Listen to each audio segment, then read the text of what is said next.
So the last few videos have been some pretty intense U substitution stuff, a method that generally gives students a lot of frustration when they learn it, although I can tell you that it's a super powerful method, and when you get the hang of it, it'll be something that's super useful going forward. We're basically done with this section. I just have a couple really minor things that I probably could have stuffed into the end of the last video, but I decided not to, just because I remember how bad it was learning U substitutions the first time that I learned them, and how overwhelmed I felt, and I don't want you to feel any more overwhelmed than maybe you already have to be. So there's really two leftover things. One that's a substitution that's just a little bit tricky that you probably wouldn't think to do. I think it shows up in one homework problem, and it's just kind of the type of thing that it's better to have somebody to show you than to discover on your own.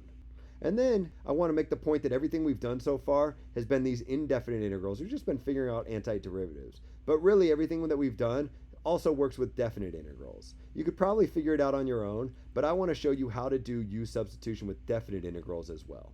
So that's what we'll do in this video. First, this tricky substitution that probably would have fit better into the last video, but here we are. The problem with this integral is the x minus 5 underneath the radical here. So you might think that we should let u be equal to x minus 5. And in fact, that's exactly what we're going to do. If u is equal to x minus 5, then du is just equal to 1 dx, which is a really easy substitution to do. But you're like, wait a minute, that doesn't work. If this x minus 5 changes into the u, and this dx changes into the du, what happens to this x right here? Maybe you recall from when we first learned this method that we have to change all of the x's into u's. With this substitution, we're only changing this x into a u. We haven't changed this x into a u. But it turns out there's a way to use this substitution to change this x into a u. And the trick is, if u is equal to x minus 5, then what that means, if I add 5 to both sides of this equation, is that u plus 5 is equal to x. That's this new trick. Never before have we had to manipulate this first equation where we're letting u be equal to our substitution. But it's just an equation, so just like we can manipulate this equation by multiplying both sides of the equation by 3 like we did up here, for example, we can manipulate this top equation. And in instances like this, we'll want to use both the fact that u equals x minus 5 and also the fact that u plus 5 is equal to x to substitute for this x and this x minus 5. Let's see how all the pieces come together. I'd have the integral of, instead of writing x here, I can write u plus 5. And then instead of writing the square root of x minus 5, I can write the square root of u. Du is just dx, so instead of writing dx here, I can write du. And what I've done is I've changed this integral into this integral. And you're like, is that any easier? Like, we couldn't take this antiderivative right off the bat, presumably, which is why we need u substitutions. Can you take this integral? And the answer is yes. The problem with this one was the x minus 5 underneath the radical. The fact that now it's just a u underneath the radical makes things work out a lot nicer. I could take this square root of u and distribute it to these two terms. So I can think about this as u times the square root of u plus 5 times the square root of u du. And you might be looking at this and being like, okay, 5 times the square root of u, I think I could figure out the antiderivative of that, but I don't know, u times the square root of u, do I know how to do that? And the answer is yes, just not written in that form. This is u to the first power times u to the 1/2 power. U to the first times u to the 1/2 is u to the 3/2, because when you're multiplying together exponents, you add their exponents. So 1 plus 1/2 gives you 3/2. And just like we rewrote this in exponent notation, we'll rewrite this in exponent notation as 5u to the 1/2 power. And now we'll have something that's in a form that's conducive to my different rules. The antiderivative of u to the 3/2 power, I got to add 1 to that exponent to get u to the 5/2. But it's not just u to the 5/2, because if I took the derivative of u to the 5/2, I'd have a 5/2 out in front. I don't want a 5/2 out in front, so I better put a 2/5 here to cancel out with that 5/2, so that if I took the derivative of this, I'd end up with u to the 3/2 power. Similarly, I'll leave my 5 alone and add 1 to the exponent 1/2. That makes the exponent 3/2. But the antiderivative of 5u to the 1/2 is not just 5 times u to the 3/2, because if I took the derivative of 5u to the 3/2, I'd leave the 5 alone and I'd bring the 3/2 down in front. I'd have an extra 3/2 coefficient there. I don't want that 3/2. I better put a 2/3 right there. tack on my plus c, substitute my u's back into what they're equal to, x minus 5, and kind of clean things up a little bit. I got 2/5 times x minus 5 to the 5/2 power plus 10/3 times x minus 5 to the 3/2 power plus c. Pretty tricky little problem.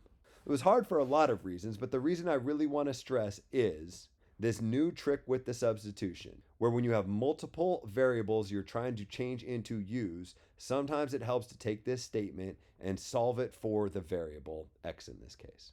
That's part 1 of this kind of leftover stuff video. What I want to do now is part 2.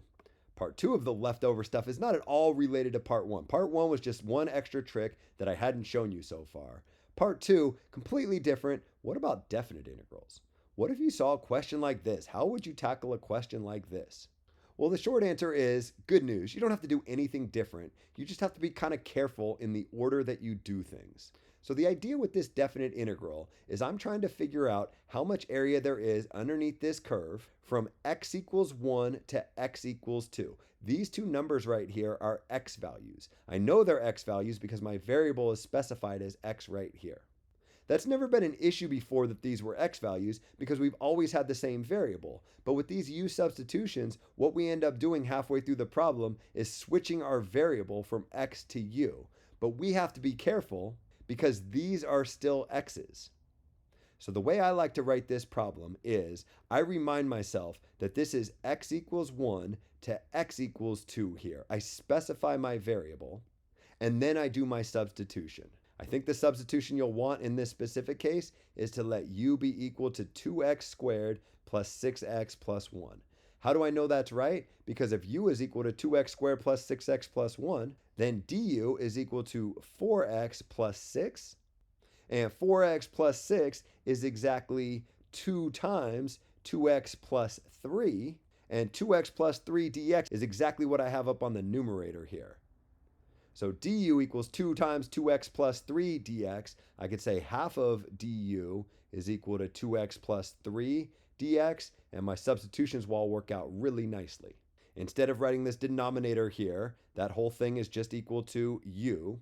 Instead of writing this numerator, 2x plus 3, and this dx, I'll write 1/2 and then du. That 1/2 is a constant, so I can pull it out in front of my integral sign here. And what I'm left with in my integrand is just 1 over u, something that'll be really easy for me to take the antiderivative of. Comment here. This is kind of weird notation. What this is saying is that my variable is u, but what this is saying is that my variable is x. There's some strange mixed notation here.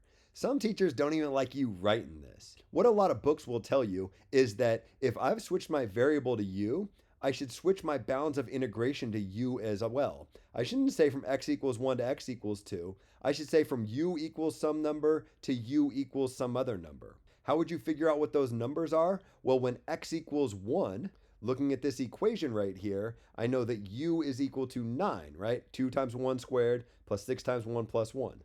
And when x is equal to 2, I got 2 squared is 4 times 2 is 8 plus 12 is 20 plus 1 more is 21. What a lot of books will tell you is that this line in red and this line here in red is bad notation because it mixes variables. We got x's over on this side and we got u's over on this side. Really, if I'm switching these to u's, I should switch these to u's also. I should do this extra step, and what I should have written is it's the integral from 9 to 21 of 1 over u du. I shouldn't specify what my variable is over here because I specify what my variable is over here. And I shouldn't write 1 to 2 right here when I write du right here because the u's don't go from 1 to 2.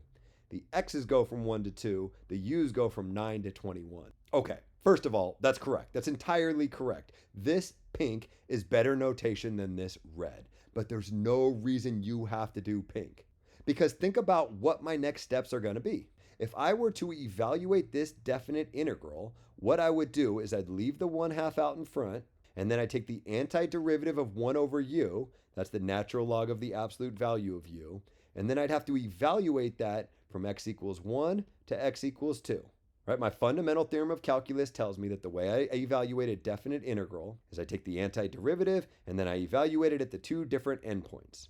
But I'm not going to evaluate it in this form, right? I'm not going to leave u's and evaluate it. I'm going to change my u's back into x's. Instead of thinking about it's the natural log of the absolute value of u that I'm evaluating, I'm going to think about it's the natural log of the absolute value of 2x squared plus 6x plus 1. That's what I'm evaluating from x equals 1 to x equals 2.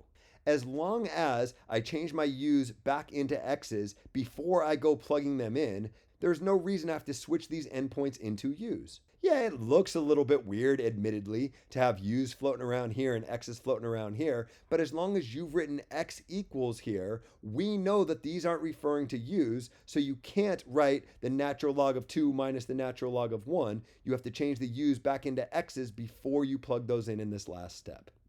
My final answer would be 1/2 times the natural log of what I get when I evaluate this expression at 2, the natural log of 21, minus what I get when I evaluate this expression at 1. Change all the x's into 1s, the natural log of 9. You can simplify this a bunch if you want, although really the point that I wanted to make was more switching the variables, so I almost don't even want to do anymore. But I'm going to simplify this a little bit. The absolute value of 21 is just 21, as I said, and the absolute value of 9 is just 9. So I could write this as 1/2 times the natural log of 21 minus the natural log of 9. Maybe I'd call this good enough as an answer, although for those of you that are really good with log rules, you might recognize that this is equal to 1/2 times the natural log of 21 over 9, which is a fraction that can be reduced to 1/2 times the natural log of 7/3. So that's kind of cool, I guess, that you can do that, but you don't need to do any of that. This would be a perfectly acceptable answer here.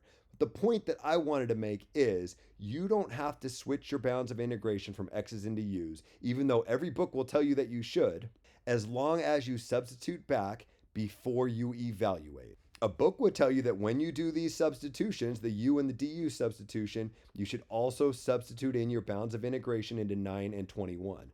And if you do that, then we can evaluate this definite integral a little bit more directly. We can say the antiderivative of 1 over u is the natural log of the absolute value of u, and I just have to evaluate that thing from 9 to 21. I don't even need to substitute back. Because these are u's, I can use my fundamental theorem of calculus and plug that in directly. I get the natural log of 21 minus the natural log of 9. I guess it's a little bit more direct on the back end, but it causes way more work and confusion on the front end. So I personally think, even though there's a lot more writing, that red is easier than pink. But I'll leave it up to you. You can do it whichever way you want. Books will tell you the pink way.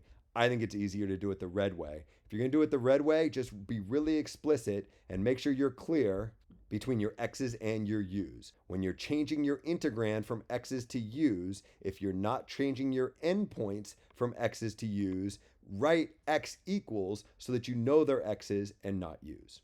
I think that's all that I have on u substitution.